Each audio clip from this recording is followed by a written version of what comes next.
Hello friends, स्वागत है इस वीडियो में।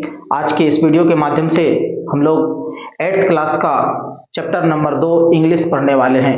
इंग्लिश जो चैप्टर नंबर 2 में है उस चैप्टर का नाम है स्लीप। इस वीडियो के माध्यम से आज हम स्लीप को एक एक चीज़ पढ़ेंगे और उसका सबसे पहले बात यह है कि स्लीप मतलब सोना होता है। हम सोते हैं, हर एक इंसान सोते हैं, बच्चे सोते हैं, सभी सोते हैं। तो जो स्लीप है, तो जो ड्यूरिंग स्लीप होता है, जो स्लीपिंग के दौरान ये our muscles bones and skin can grow. ये जो हमारा मसल्स है, जो हमारा मांस है, जो हमारा हड्डी है, वो क्या करता है, ग्रो करता है।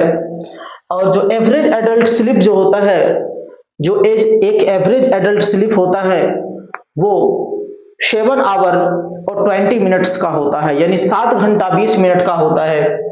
और लेकिन कुछ 8% लोग ऐसे होते हैं जो केवल 5 घंटा ही सो के खुश होते हैं, और कुछ 4% ऐसे लोग होते हैं जो 10 घंटा तक भी सोते हैं। 5 से 12 साल के बच्चे 10 से 12 घंटा भी सोते हैं।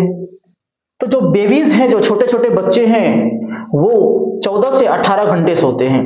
जो बेबीज कितने घंटे, 14 से 18 घंटे सोते हैं।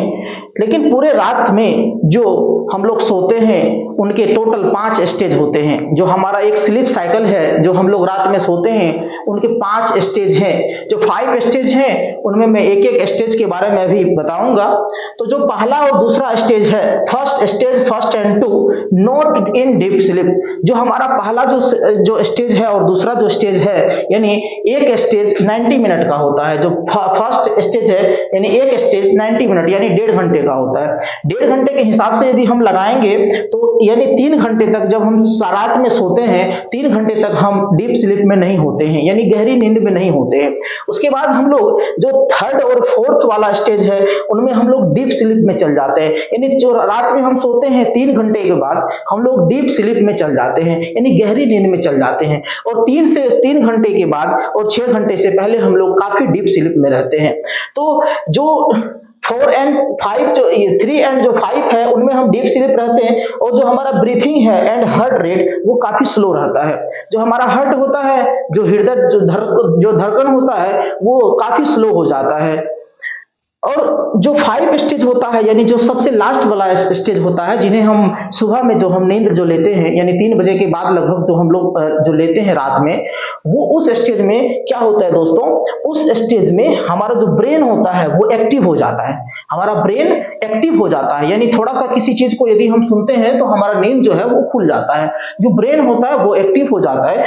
और उसी जो स्टेज है, उसी स्टेज में हम लोग सपना भी सपनाते हैं, यानी हम लोग ड्रीम भी देखते हैं। और वो जो ड्रीम देखते हैं वो REM होता है, रैपिड आई मोमेंट। ये जो ड्रीम जो होता है उसमें क्या होता है, हमारा आंख जो है अंदर से मूव करता है। हमारा आंख जो है वो अंदर से मूव करता है। इसी को हम कहते हैं रैपिड आई मोमेंट, यानी मूवमेंट होता है हमारे आंखों का अंदर से। और उसी के दौरान हम लोग क्या करते हैं, सपना सपनाते हैं। तो हम जो सपने सपनाते हैं उनमें क्या होता है, रैपिड आई मोमेंट होता है दोस्तों। तो जो नॉर्मल स्लीप होता है, जो हम दिन में सोते हैं, यानी कुछ घंटे, 2 घंटे, 1.5 घंटे, 2.5 घंटे जो हम सोते हैं, उसी को कहते हैं नॉर्मल स्लीप। वो जो नॉर्मल स्लीप होता है उनके कितने फेज होते हैं, तो उनके 2 फेज होते हैं। एक होता है फर्स्ट फेज और दूसरा फेज।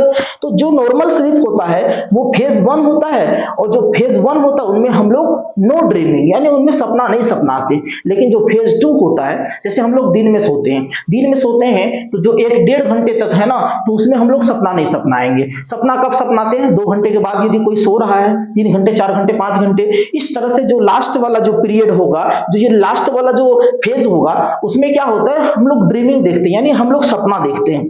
तो जो स्लीप प्रॉब्लम है, तो दोस्तों यदि कोई नहीं सोता है, कोई किसी को नींद पूरा नहीं होता है, तो उसमें प्रॉब्लम आ जाता है। तो ये जो स्लीप प्रॉब्लम है ये क्या होता है, जब ऐसा कुछ होगा कि जिसकी वजह से हम नहीं सो पाएंगे तो वरी एंड डिप्रेशन हो जाएगा, यानी हमारा जो माइंड है वो डिप्रेशन में चल जाएगा। हम कुछ से कुछ सोचने लगेंगे, मेरा माइंड अच्छी तरह से काम नहीं करेगा। तो दोस्तों जब ये स्लीप प्रॉब्लम होता है तो वरी एंड डिप्रेशन में मेरा माइंड चल जाता है। और जो डिसऑर्डर ऑफ जो स्लीपनेस होता है, यानी जो स्लीप के कारण से जो डिसऑर्डर होता है, इन्हीं को हम कहते हैं कॉल्ड इंसोमिया। इन्हीं को क्या कहते हैं, कॉल्ड इंसोमिया। तो जो डिसऑर्डर होता है उसको हम कहते हैं इंसोमिया। इस तरह से हम लोग देखें 8th क्लास का जो स्लीप चैप्टर है यही चीज है।